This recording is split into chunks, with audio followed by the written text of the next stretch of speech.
এমন এক সময়ে এখানে একত্রিত হয়েছি, আমরা যে বাংলাদেশের জন্য আমাদের মুক্তিযোদ্ধারা লড়াই করেছিল, কিন্তু সেই বাংলাদেশের মানুষ তাদের অধিকার পায় নাই। 53 বছরে বাংলাদেশের মানুষ যখন শোষণ বঞ্চনা জাতাকলের নিষ্পেষণে জর্জরিত হয়েছিল, বিগত 15 বছর সেই ফ্যাসিস্ট খুনি আওয়ামী লীগের সরকার, সেই বিনা ভোটের সরকার বাংলাদেশকে একটি আইয়ামে জাহিলিয়াতে পরিণত করেছিল। আমরা আজকের এই দিনে সেই লেডি শেখ হাসিনার কবল থেকে বাংলাদেশ মুক্তি পেয়েছিল। আজকের এই দিন আবু সাঈদ এবং মুগ্ধরা বুকে চিতিয়ে নতুন বাংলাদেশে বিশ্বের দরবারে দাঁড় করিয়েছিল। আমরা আমাদের শহীদদের জন্য মহান রব্বুল আলামিনের দরবারে শাহাদাতের সর্বোচ্চ মর্যাদা কামনা করি। যারা বিপ্লবী যোদ্ধা হাত চোখ হারিয়েছিল, কিন্তু অন্যায়ের কাছে মাথা নত করে নাই, এই অন্যায়ের কাছে মাথা নত না করবার দীক্ষা দিয়েছিল।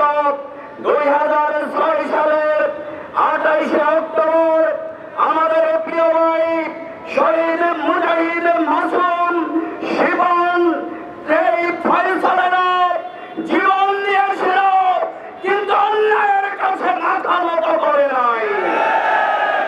সেই সাহসী বীরদের পথ ধরেই আবু সাঈদ এবং মুগ্ধ আমাদের হাজার হাজার ছাত্র জনতা, অন্য ধর্মাবলম্বী নারী, শিশু, আলেম ওলামা আবার সেই 5 আগস্ট আমাদেরকে নতুন বাংলাদেশ উপহার দিয়েছে। কিন্তু সেই বাংলাদেশ আজকে এখনো সেই জালেমের কবল থেকে জালেম পালিয়েছে, কিন্তু জুলুমের কবল থেকে বাংলাদেশ মুক্ত হয় নাই।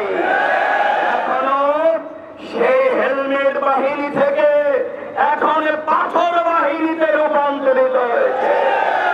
আমরা লক্ষ্য করছি কেউ কেউ এই বাংলাদেশের অবস্থা দেখে ইনসাফের বাংলাদেশ, সত্যের বাংলাদেশ, উন্নত বাংলাদেশের অবস্থা দেখে কেউ কেউ এখন দক্ষিণ পন্থাদের উত্থানে যেই ভীত হচ্ছেন।